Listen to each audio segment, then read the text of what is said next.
ఈ నేపథ్యంలో కొన్ని గాయాలయ్యేటట్టు చేస్తాడు. విను, కొన్ని గాయాలయ్యేటట్టు పరిస్థితులు కూడా వస్తాయి.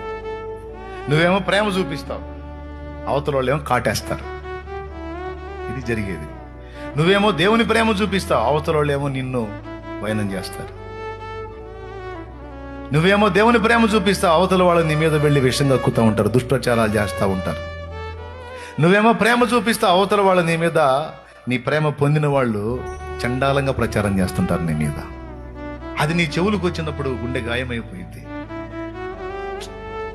ఏంటి దేవా, నేను ప్రేమ చూపిస్తే ఇంత దారుణంగా మాట్లాడారేంది, ఇంత దారుణంగా ప్రవర్తించారేంది, ఎట్లా తయారైపోయింది ఏందని నువ్వు ప్రేమ చూపించినప్పుడు దానికి ప్రతిగా నీకు కాట్లు ఎదురైనప్పుడు, నీ ద్వారా ప్రేమ పొందిన వాళ్ళు నీకు రివర్స్ గేరేశారు, నీకు శత్రువులుగా మారారు, లేకపోతే నీకు కీడు తలపెట్టారంటే అక్కడ శత్రువు కుట్ర జరుగుతుందని గుర్తెరుగు.